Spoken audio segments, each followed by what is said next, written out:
Welcome to Founders Future, a podcast powered by Closers.io, where we dive into the journeys of innovative entrepreneurs and explore the road ahead for them and their companies. And in each episode, we uncover the stories behind impactful ventures, the challenges faced along the way, and the strategies driving their future growth.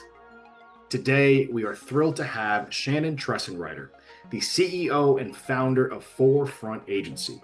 Shannon brings a fascinating mix of expertise in marketing strategy and sales alignment, over a decade of experience in B2B marketing, generating revenue and growth, and a passion for helping brands simplify complex marketing to drive measurable results. Based in Dallas, Texas, Forefront Agency, founded in 2023, is revolutionizing how B2B companies bridge sales and marketing teams to amplify revenues and attract opportunities. We'll be exploring her founding story, how her business empowers clients in the B2B marketing space, and her vision for scaling this impact-driven venture. So with that being said, let's dive right into it. Shannon, welcome to Founders Future. Thanks so much, Jay. I'm glad to be here. An absolute pleasure and an honor. An incredible background that you have, Shannon. So truly looking forward to diving in for our listeners here with you today. So if we could start at the beginning. What specific problem in the B2B marketing landscape really inspired you to start Forefront Agency? Yeah, so I'll give you a little background. Actually, this is my husband and I own and operate the agency together and actually started our first iteration back in 2020. I had been laid off from my job, like everybody in COVID, and I'm a fourth generation entrepreneur. That's really part of what led to the name Forefront. Yeah. And so was really looking at, hey, I have all of these people who can no longer market to their audiences in person, maybe their businesses who have had to close their doors for a time, or restaurants, all kinds of people started coming out of the woodwork who knew that I had a background in marketing and said, hey, can you help? And I've seen my parents and aunts and uncles and grandparents go through where they couldn't hire a marketing agency, right? They couldn't afford to hire an agency or bring someone in house. And so it was really this challenge of, can we make marketing affordable and can we make marketing actually actionable, where it's not just creating social media posts or driving email marketing or even doing paid ads, but it all is actually with a business mindset to drive revenue ultimately. So that's really where we got our start and grew along the way. We did an acquisition and then ended up rolling all of those brands under Forefront a couple of years ago. Amazing. Absolutely incredible. I definitely want to just dive right into Yeah. the because it sounds like we're doing some really cool things here at Forefront. Yeah. I know our listeners are going to want to work with you after they hear this and are listening to what you do. Let's talk a bit about how you're generating revenue with Forefront. So especially around your core offer, I know you have some tailored sales enablement, some account-based marketing strategies. Really walk us through all of your core offerings and who is the ideal client that you guys are working with today? Yeah, absolutely. So we love working with businesses that are all the way startup stage to our largest client right now is about 200 million. And we have tailored services that we do at each of those different levels. So whether you are in that startup or pre-revenue phase, you're in that 25 to 75 million where you're looking for growth and acquisition potentially, or that large scale space. And really what it boils down to is we have a mix, right? First is content and brand consistency, because no matter how good your sales pitch is, your prospects are still going to come back and look you up on Facebook, on LinkedIn, on your website. And if they don't see something there that's consistent, they're going to write you off. We always say social doesn't sell, but it can kill a deal faster than you can believe. So that's the first thing. The second thing we look at is what is your SEO and your paid media strategy? And we really look at all channels for that and the opportunity available there. The third thing we look at is that account-based marketing strategy. So how are we building a pipeline for our clients? And then the fourth thing is lead generation. And we do all of our lead gen in-house. We're US based. We have our own SDRs. We have our own email platform. So have perfected cold email to warmed outreach for meeting setting. And so we really work all of those things in tandem. And whether we're starting at one piece of that puzzle or we're starting with all four at once, that's really how we grow our clients and drive revenue ultimately at the end of the day. Beautiful. Absolutely incredible on that front. So very productized at the same time. What's the mindset from today moving forward on the scale, right? How are you really planning to take this to that next level? What's on the forefront for you to scale this to where you want to go? Yeah, absolutely. We talk about that all the time. And I think what we really see is that we have a product and service offering that really is fully available to anybody in the B2B space, which is what we really love, right? We love, and our team loves, that we aren't pigeonholed into one specific industry or sector. And the thing that works for one client works for another, which really allows us kind of unlimited growth potential. Mhm. So we have all kinds of things that we're doing and growing with our clients, but we've grown almost 200% since last year. So we really are scaling and growing and continuing to bring in new team members, bring in new clients. And a couple of the things that are really important to us are we make sure that our clients are a really good fit, not only their business, but also their approach and their culture, because we want to be a good fit at the end of the day. And the second thing is our team members have to be a good fit, right? So we're looking for, yes, skills, but we're looking for culture first team members who really are going to roll up their sleeves and want to get to work and want to work for our clients as though it's their own business. And that's really the couple of things we look for as we are continuing to grow. Incredible. What can you say, Shannon, really attributed the most to that 200% growth? That is a number that so many founders look to achieve. And I know so many are listening, like 200%. What can you give us a little bit on that? What Sure. do you see to affect that number so high? I think we are constantly challenging our own status quo, which is Yeah. really difficult, right? Like one of our most often overlooked blind spots is our own personal bias of I've packaged it this way, I've priced it this way, I've gone to market this way, this is how I'm speaking in my sales actions. But we really have tried to constantly challenge ourselves and our team and say, hey, if something isn't working, if we are getting told no in a sales motion over and over, something isn't clicking. And what is that? And so we've really just continually turned those dials and turned those knobs on all of those things to ensure that what we go to market with is the best product at the best price to the best ideal client. And I think that's really how we've done it. We've really looked at everything as much as we can with fresh eyes to not be stagnant. Absolutely. So, I mean, talk to us a bit about, I know you're doing so much with your clients on the acquisition side. What's Sure. working best internally? Are you guys eating your own food when it comes to that? We are, I love it. Let's absolutely. hear. And Let's. clients, yeah, clients love to hear that because when I talk to them about cold outreach, founder outreach on LinkedIn, all of these things, I'm like, hey, I can really speak to it because I'm doing it. I'm Yeah. doing it for us. And so I can tell you, hey, here's what works really well. Here's what doesn't really work really well because we've done it for ourselves. So it's not that I'm just speaking on behalf of our clients, but I can speak to it. And so I tell them, hey, if you are going to do founder led or even sales leader or marketing leader led out of LinkedIn, you're going to take a lot of meetings and a lot of them may not be qualified and you're going to have to keep playing with that list and that messaging. We do that all the time, but you just need to understand the pitfalls. And I think not only does that work well for us, but it works well when we're doing client acquisition because there is a layer of transparency that you just don't get everywhere else. And it's different speaking to a business owner who runs an agency as opposed to many agencies that are out there. Absolutely. Absolutely. And I think that's the biggest piece. So what do you say? What would you say is the most successful? Is it going to be that paid ad side? Is it the email campaigns, utilizing your SDRs? What can you point to Yeah. the most success you're seeing on that front? It really depends. I would say not only does it depend on client, it there's been a ton of seasonality, right? Where we booked less meetings in the summer, but on the other hand, our email performed really well because people might have been out of office and weren't willing to take a meeting, but they were willing to look at an email or they Yeah. were willing to look at an LinkedIn message. And so that's why we harp so hard, not only for ourselves, but also for our clients on having that fully well-rounded strategy because you can't just take one piece of the puzzle and expect that everything's going to work flawlessly. If we just ran Google search ads, we would spend a lot of money, we would get a lot of clicks, but I don't think we would get nearly as much business as if we were running everything as a holistic system. Absolutely. And even Absolutely. if you're not doing it at a high level, you Hmm. can do, people get nervous when I say that of, hey, we're doing a holistic marketing strategy. They're like, that sounds expensive. And I Yeah. said, yeah, it can be. But you can take pieces of, hey, maybe you can't do paid here. Maybe you can only do organic here. Let's play with that. Let's play with what can we do to hit all of these areas so at least you're getting something as opposed to just leaving a total blind spot. Absolutely. Absolutely. So with that there, I know that you mentioned that you have a pretty good team behind you here. I know you have the SDRs. Now with that, Yeah. are your SDRs working for your clients, or do you have them internally building those systems out for you? What is what Yeah. is that SDR style for you? Sure. Yeah. So we have a home base in Dallas, but then we Okay. found that just to stay competitive, we have to book SDRs who are all over the country. Now they all are US based, which I think is a huge differentiator for us.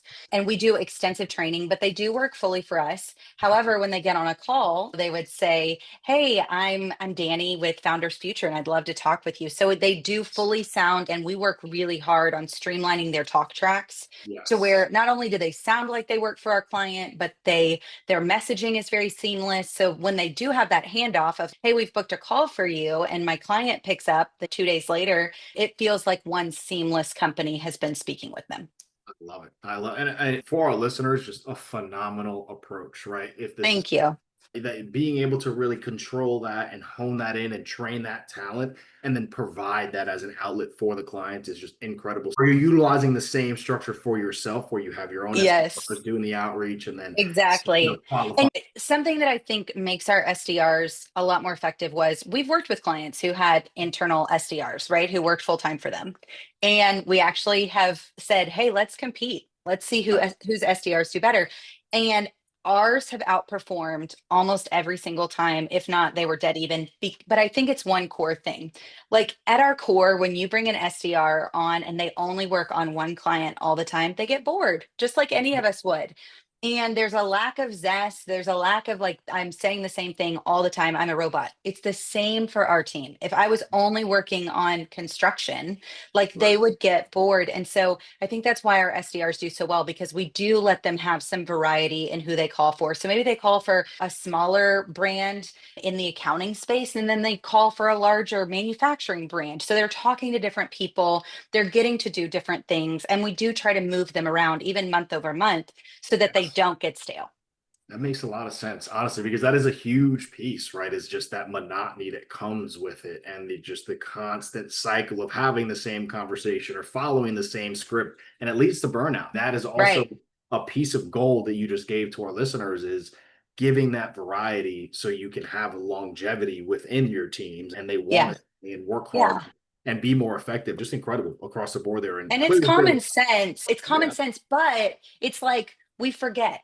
We exactly. forget or we don't think, "Oh yeah, that same thing of like where I see burnout in myself applies all the way across the board." So it's just something that we have to remember for our team members to get the most out of them and give them the best work-life balance and work experience that they're going to have too. Exactly. Exactly. So with that, Shannon, what are you thinking about today as far as bottleneck wise? It sounds like the machine is really rolling here, whether it is more predictability on the lead gen side or hiring more talent on the sales side. What are some bottlenecks that you are thinking about that you're looking to break through the rest of this year? Yeah.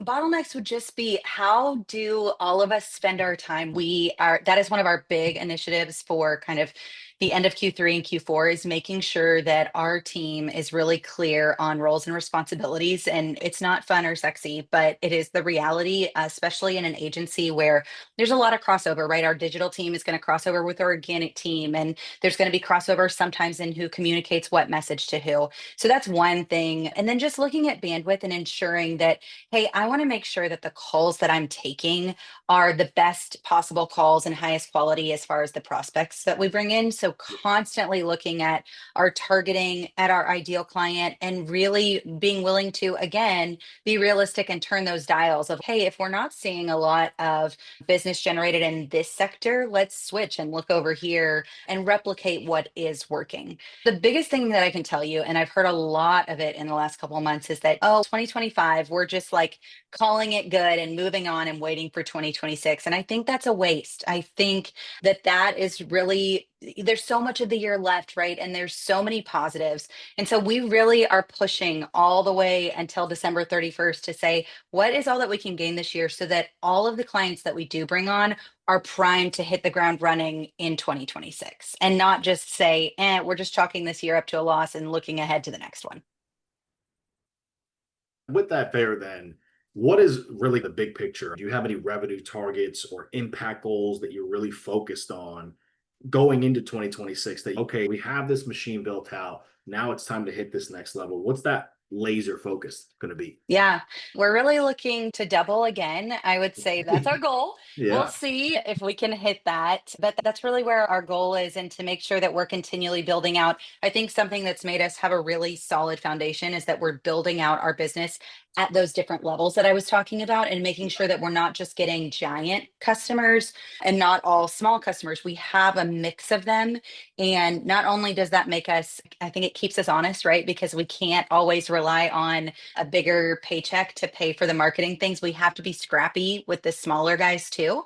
And so I think that's something that we're also looking at. So, like, doubling our revenue, but also keeping that good, solid client mix, both of industries as well as size.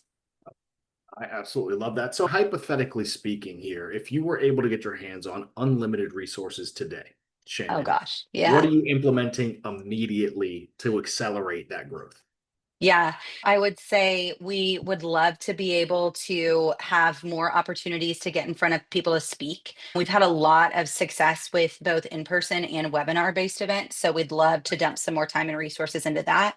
Getting some more SDRs always is going to be really, and high quality ones, which obviously cost more money. And so that'd be a place where we would love to spend on maybe even developing our own podcast. That's something that we've thought a lot about. So there's a lot of ways that we could grow, and we're really looking at, hey, how can we grow with the revenue constraints of where we're at?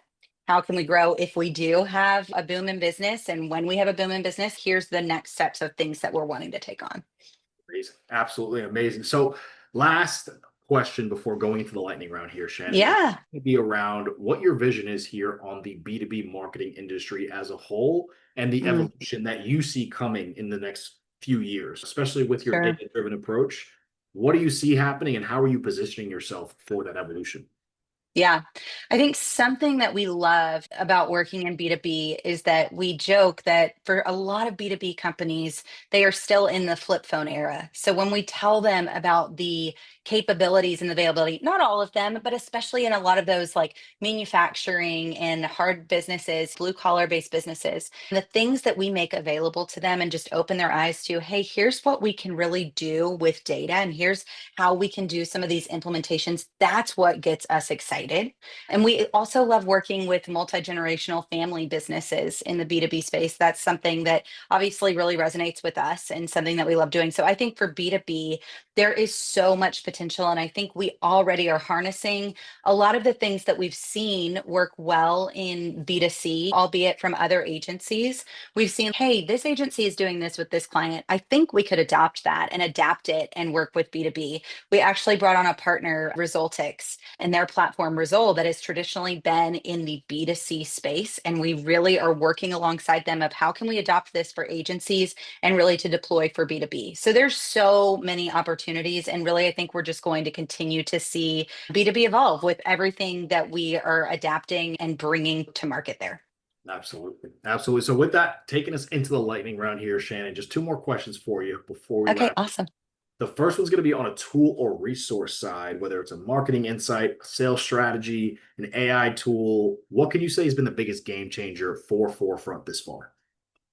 I'm going to say we use Fireflies. Everybody has their note taker of choice. Yes. That has been a game changer for us. I cannot even believe we used to do all handwritten notes in client meetings.